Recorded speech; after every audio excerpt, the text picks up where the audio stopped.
الحمد للہ وحدہ والصلاة والسلام علی من لا نبی بعدہ۔ سوال یہ پوچھا گیا ہے کہ یہ جو 10 دن ہیں ذی الحجہ کے، ان میں ہم کون سے اعمال سر انجام دیں؟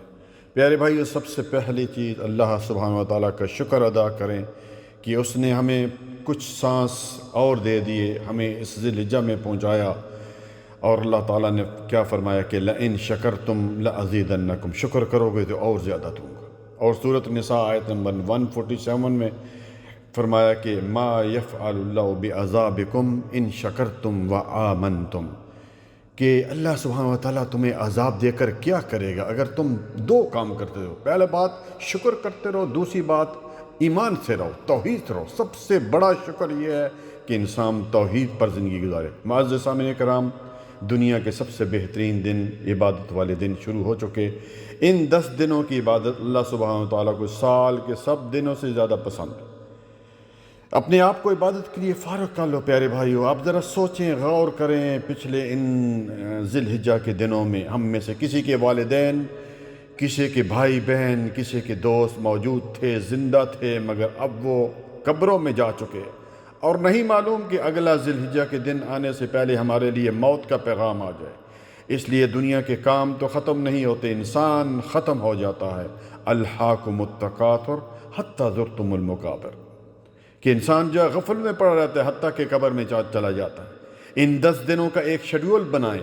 ہم نے اتنا قرآن کریم پڑھنا ہے، ہم نے اتنا صدقہ کرنا ہے، ہم نے فرض نمازوں کے ساتھ نوافل کا اہتمام کرنا ہے، ہم نے اتنا درود شریف پڑھنا ہے، ہم نے زیادہ سے زیادہ دعاؤں کا اہتمام کرنا ہے، ہم نے اتنے روزے رکھنے ہیں، ہم نے ان دنوں میں کسی غریب کی مدد کرنی ہے۔ کم از کم پیارے بھائیو، ان 10 دنوں میں اگر پورے 9 دن نہیں، آپ صلی اللہ علیہ وسلم تو 9 دن روزہ رکھا کرتے تھے، لیکن ہم کم از کم اگر 9 نہیں تو کم از کم جمعرات اور پیر کا اور عرفہ کا روزہ تو ضرور رکھیں۔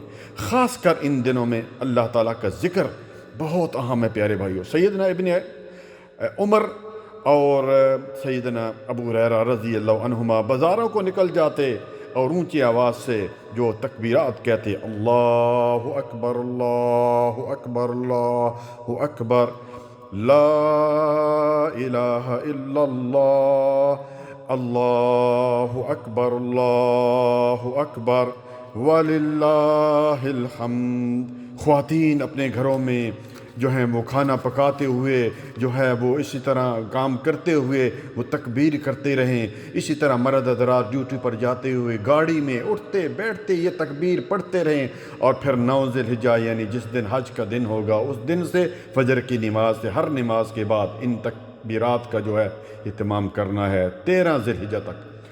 اسی طرح سبحان اللہ والحمد للہ ولا الہ الا اللہ واللہ اکبر ولا حول ولا قوت الا باللہ سبحان اللہ وبحمدہ سبحان اللہ العظیم۔ اور ایک ضروری بات کہ گناہوں سے بچنا بھی ایک بہت بڑی نیکی ہے۔ انشاءاللہ ہم ان دنوں میں جن گناہوں میں ملوث ہیں یہ عہد کریں گے کہ ان کو چھوڑ دیں گے اور اللہ تعالیٰ سے معافی مانگیں گے کہ یا اللہ ہمیں ان گناہوں سے بچنے کی توفیق عطا فرما۔ اور یاد رکھیں سال کے عام دنوں میں صدقہ و خیرات اور اسی طرح نوافل اور دعا اور درود شریف اور ذکر اذکار اور جتنے بھی اعمال ہیں ان کا جو اجر ان دنوں میں سب سے زیادہ ہے ان کی بنسبت پیارے بھائی۔ اور پھر یہ دن چلے جائیں گے اور ہم ہاتھ ملتے رہ جائیں گے۔ صدقے کے بارے میں ایک بات بڑی اچھی بتاتا ہوں۔ رسول اللہ صلی اللہ علیہ وسلم کی حدیث میرے دماغ میں آ گئی، بخاری کی روایت ہے، حدیث نمبر 1442 ہے، اور مسلم کی غالباً 1010 ہے، 1010۔ سیدنا ابو ہریرہ رضی اللہ تعالیٰ عنہ اس حدیث کے راوی ہیں۔ رسول اللہ صلی اللہ علیہ وآلہ وسلم نے فرمایا کہ ہر روز جب بندے صبح کرتے ہیں تو 2 فرشتے نازل ہوتے ہیں، ایک فرشتہ دعا کرتا ہے اور ایک بد دعا کرتا ہے۔ ایک فرشتہ کہتا ہے تو خرچ کرنے والے کو اس کا بدلہ عطا فرما، اللہ تعالیٰ سے دعا کرتا ہے، اور ظاہر ہے یہ فرشتے اللہ تعالیٰ کی طرف سے ہیں۔ اور دوسرا کہتا ہے بخیل کے مال کو برباد کر دے، یعنی جو خرچ نہیں کرتا۔ اس لیے آپ سے ایک گزارش، ایک آپ کے ذہن میں ایک بات ڈالنا چاہتا ہوں کہ ایک باکس بنائیں اور ہر روز صبح جتنی بھی استطاعت ہے 10 روپے، 100 روپے، 1 دینار، 5 روپے، جتنے بھی ہیں ایک اس میں ڈالیں۔ اور ایک تو یہ کہ آپ اس فرشتے کی دعا میں شامل ہو جائیں گے، اور پھر جو ہے وہ کیا ہو جائے، جب وہ بھر جائے گا تو کسی کی مدد کر دیں، اور خاص کر ان 10 دنوں یعنی ذی الحجہ کے دنوں میں۔ ایک حدیث سنا کر اپنی اجازت چاہوں گا۔ سنن ترمذی میں یہ حدیث موجود ہے، حدیث نمبر غالباً 2666 ہے۔ رسول اللہ صلی اللہ علیہ وآلہ وسلم نے فرمایا، حدیث قدسی ہے، اللہ تعالیٰ فرماتا ہے، یا ابن آدم تفرغ لعبادتی، اے آدم کے بیٹے میری عبادت کے لیے وقت نکال، میں تیرا سینہ استغنا اور بے نیازی سے بھر دوں گا، یعنی تجھے امیر کر دوں گا، تیرا سینہ بھر دوں گا اور تیری محتاجی بھی دور کر دوں گا، اور پھر اگر تو نے ایسا نہیں کیا تو پھر تمہیں اتنا مشغول کر دوں گا، تو پھر وہ دنیا میں ہی مشغول ہو جائے گا۔ وہ کہتے ہیں نا کہ پنجابی کہتے ہیں کہ پھر تو جو ہے وہ کھوتے اور کم بھی کردہ رہو، تیری پوری پینی نہیں پھر۔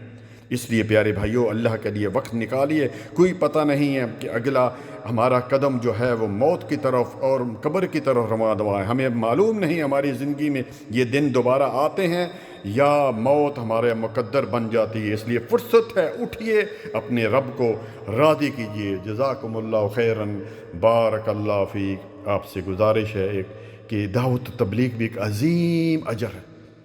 اب کوئی شخص کہتا ہے کہ جی مجھ سے تو تقریر نہیں ہوتی، میں تو تقریر نہیں کر سکتا، میں تو خطبہ نہیں دیتا، تو کم از کم اس میسج کو آگے فارورڈ کر دیں۔ اس میسج کو آپ نے لوگوں تک پہنچا دیا، یہ بھی آپ کی دعوت و تبلیغ کا ایک حصہ ہے۔ اللہ تعالی ہم سب کو عمل کرنے کی توفیق عطا فرمائے۔ جزاکم اللہ خیراً، بارک اللہ فیک۔